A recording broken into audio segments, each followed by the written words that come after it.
CM Shivraj Singh Chauhan ने छत्तीसगढ़ के CM Bhupesh Baghel पर निशाना साधा है। सीएम भूपेश को शिवराज सिंह चौहान ने मिस्टर बंटाढार 2 तक कह दिया है।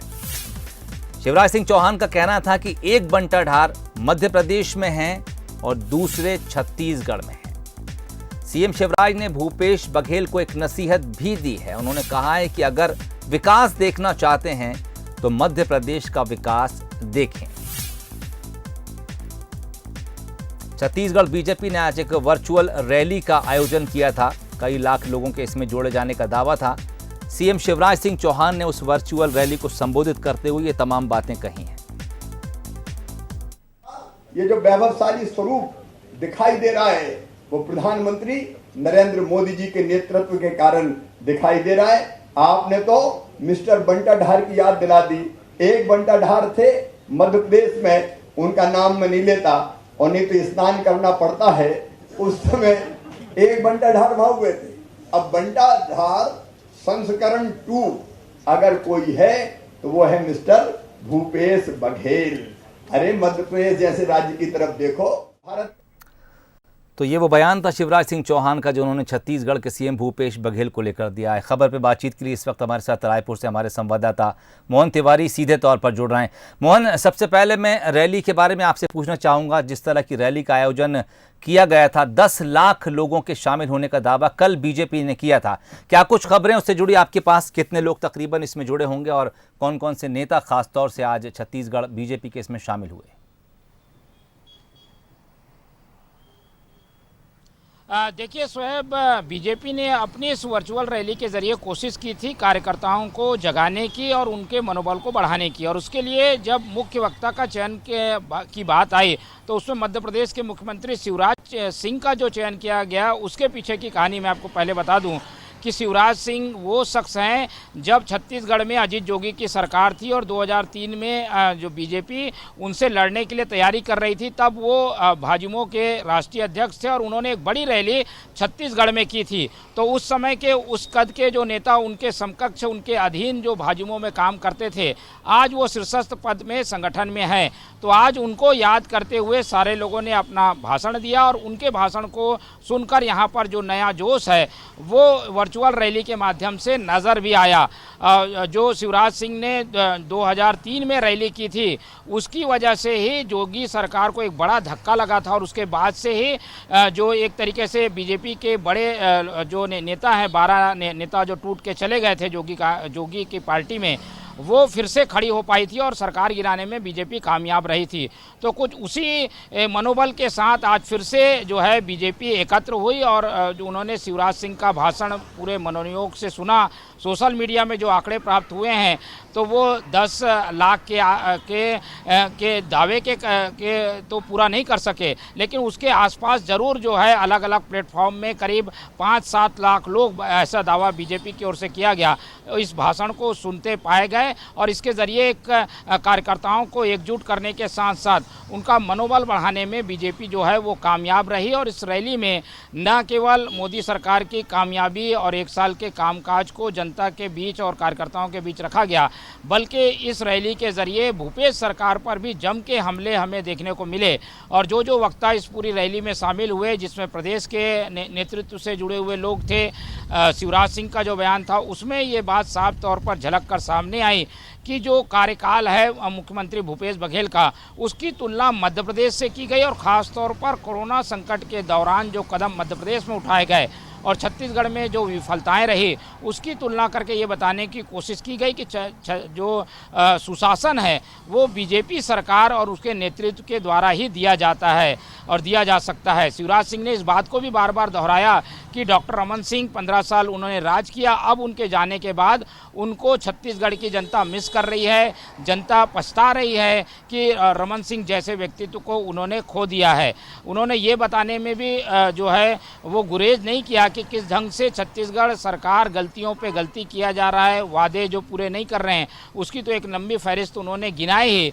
साथ ही ये भी बताया कि मध्य प्रदेश में जिस ढंग से कांग्रेस के जो दिग्विजय सिंह को एक उपनाम दे दिया गया है बंटाधार, कुछ उसी नक्शे कदम पे दिग्विजय सिंह के जो चेले छत्तीसगढ़ के मुख्यमंत्री हैं वो काम कर रहे हैं। तो इस तरीके से आरोप प्रत्यारोप के दौर हमें आज बीजेपी के वर्चुअल रैली में देखने को मिले।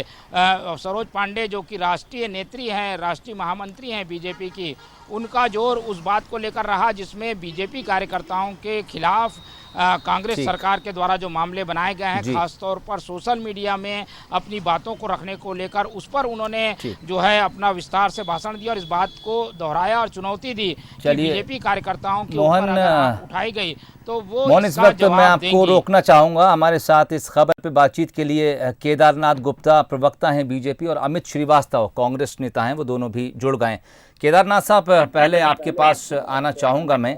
स्टार प्रचारक एक शब्द है जो अक्सर चुनाव के दौरान देखने को मिलता है। जब आप अपने राज्य के बाहर के कुछ पार्टी स्टार्स को बुलाते हैं और उनके जरिए अपनी पार्टी के भीतर, अपने कार्यकर्ताओं के भीतर या तो नई ऊर्जा भरने की कोशिश करते हैं या फिर वोटर्स को लुभाने की कोशिश की जाती है। क्या लगता है, शिवराज सिंह चौहान को इस रैली के लिए आपने बतौर स्टार प्रचारक बुलाया, बीजेपी कहीं कमजोर पड़ रही है क्या विपक्ष के तौर पे? इसमें स्टार प्रचारक की कोई बात नहीं है। पूरे भारत देश में वर्चुअल रैली चल रही है और कहीं ना कहीं अन्य प्रदेशों के नेता अन्य प्रदेशों के कार्यकर्ताओं को संबोधित कर रहे हैं और इस रूप से माननीय शिवराज सिंह जी का आज यहाँ पर वर्चुअल रैली का कार्यक्रम था, जिसे पूरे प्रदेश के कार्यकर्ताओं ने और जन सामान्य ने भी सुना। निश्चित रूप से उन्होंने जो आरोप लगाए हैं तो कांग्रेस सरकार के ऊपर, वो 100% सही दिखाई पड़ते हैं। आप देखें तो शराबबंदी की बात से लेकर और लोन लेने की बात तक, 11,000 करोड़ का पहला लोन लिया, फिर 22,000 करोड़ का लोन अप्लाई करके फाइनल लगभग हो चुका है। तो ये 34,000 करोड़ का लोन सिर्फ 1.5 वर्षों में लिया गया सरकार के द्वारा। तो इसे बंटाधारी तो कहा जाएगा। जो प्रदेश में 45,000 करोड़ का लोन 15 साल में हुआ था, जिसमें 8,000 करोड़ का लोन पहले कांग्रेस की सरकार का था और 4,000 करोड़ बंटवारे में मिला था, उसके बाद 45,000 करोड़ 15 वर्षों में पहुंचा था, जो 34,000 करोड़ मात्र 1.5 साल में पहुंच गया। आपने कहा था 2,500 रुपए हम किसान भाइयों को देंगे, आप दे नहीं पाए। 6 महीना धान की खरीदी को हो गया। उसके बाद शराबबंदी की बात ले लो तो आज घर घर शराब पहुंचाई जा रही है। तो निश्चित रूप से कहीं ना कहीं रेत माफिया देखो, आप सरपंचों को पकड़कर और अधमरा होते तक के मार रहे हैं। कल एक बलौदा बाजार में भारतीय जनता पार्टी के कार्यकर्ता की हत्या कर दी गई, 14 चाकू मारे गए, उसको 14 जगह शरीर में चाकू मारे गए और एक संप्रदाय विशेष के लोगों ने ये काम किया। मैं इसमें संप्रदाय में नहीं जाना चाहता, पर कितने हौसले बुलंद हो गए। एक विश्व हिंदू परिषद का कार्यकर्ता, भारतीय जनता पार्टी का कार्यकर्ता, उसको रात के घेर कर कुछ लोग चाकू गोद गोद कर और उसकी हत्या कर देते हैं। आखिर क्या कानून का खौफ रहा नहीं? तो एक 12 वर्ष की बच्ची के साथ बलात्कार का प्रयास किया जाता है और उसको जिंदा जला दिया। चलिए केदारनाथ जी, जिस तरह आप वो बीजेपी नेता की हत्या की बात कर रहे हैं, ऐसी घटना तो मध्य प्रदेश में भी देखने को मिली है। परसों होशंगाबाद के नजदीक एक बीएचपी नेता की सड़क के बीच डंडे और लाठियों और गोली मारकर हत्या कर दी गई। ये कानून व्यवस्था का सवाल है। बहरहाल अमित श्रीवास्तव जी, आपके पास आना चाहूंगा। 2003 के चुनाव में मध्य प्रदेश में एक शब्द गूंजा था, मिस्टर बंटा ढार, जिसने कांग्रेस की सत्ता को पलटकर रख दिया। उस घटना को 17 साल बीत चुके हैं, लेकिन बीजेपी आज भी उस शब्द को मध्य प्रदेश में तो कम से कम भुना लेती है। अब वही शब्द की गूंज छत्तीसगढ़ में देखने को मिली है। भूपेश सरकार को मिस्टर बंटा ढार 2 कहा है। क्या कुछ जवाब आपके पास? देखिए, मैं आपसे कहना चाहता हूं कि जिस प्रकार से हमारे मुख्यमंत्री जी कार्य कर रहे हैं, उससे पूरी बीजेपी तिलमिलाई हुई है। आप देखिए, जितनी तैयारी ये अपनी वर्चुअल रैली की कर रहे थे, अगर उतनी तैयारी ये मजदूरों के खाने की करते, उनको घर पहुंचाने की करते, तो शायद सैकड़ों जान बच जाती। अफरा तफरी जो मची थी वो नहीं मचती। और कह कौन रहा है, आप ये देखिए, एक वो व्यक्ति जिसने मध्य प्रदेश में लोकतंत्र को बार बार तार तार करके, जिसका संविधान में विश्वास नहीं है, जिसका प्रजातंत्र में विश्वास नहीं है, जो जबरदस्ती विधायकों को बेंगलोर भेज के, जबरदस्ती विधायकों को खरीद के, जबरदस्ती वहां पर चुनाव लादने का जिन्होंने काम किया है। अगर आप, अभी मैं उनका बाइट सुन रहा था, वो कह रहे थे कि मध्य प्रदेश का विकास देखिए साहब, अगर आप विकास करते तो जनता आपको वापस से चुनती, लेकिन जनता के द्वारा नकारे गए हैं आप। और जिस प्रकार से ये वर्चुअल रैली थी, मैं आपको बताना चाहता हूं कि छत्तीसगढ़ के सारे नेताओं को आजमाने के बाद छत्तीसगढ़ की जनता ने हमें प्रचंड बहुमत से जो जिताया है, बीजेपी उससे घबराई हुई है। और जो गुजरात मॉडल की ये बात करते थे भाई साहब, हमने देखा है कि वहां पर क्या स्थिति थी। आज छत्तीसगढ़ मॉडल पूरे भारत में चल रहा है और इससे इन्हें बहुत ज्यादा बेचैनी और इनमें घबराहट है। आप देखिए कि जिस प्रकार जो भी वादे ये करके आए थे, ये वर्चुअल रैलियों का जन समर्थन इन्हें नहीं मिला।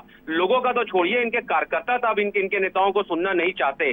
और अब स्थिति तो ये हो गई है कि जो भी वादे ये करके आए थे, एक भी वादे उन्होंने पूरा नहीं किए। और लोग ये समझ चुके हैं कि इनके केंद्र में बैठी जो सरकार है, एक जो 6 साल से वहां बैठी हुई सरकार है, 6 साल देश बेहाल है और बेहाली की ओर जा रहा है। और केंद्र में बैठी निष्ठुर और असंवेदनशील सरकार है, उसने जो उसका जो 2.0 जो बोलते हैं ना, तो 0 और 0 का अगर आप भाई साहब मिलाएंगे तो 0 ही आएगा। तो 6 साल में जनमानस जो केंद्र सरकार में बैठी सरकार है, वो असीम पीड़ा देना और घाव देने का ही काम कर रही है। अमित जी, रोकना चाहूंगा आपको, इस वक्त समय मेरे पास थोड़ा कम है। आपका बहुत बहुत शुक्रिया। और केदारनाथ गुप्ता जी, आपका भी बहुत बहुत शुक्रिया। तो सीएम भूपेश को शिवराज सिंह चौहान ने उस वर्चुअल रैली में मिस्टर बंटा ढार 2 कहा है और कहा है कि अगर आपको विकास देखना है तो मध्य प्रदेश में आकर प्रदेश का विकास देखें। हालांकि इस बयान के बाद अब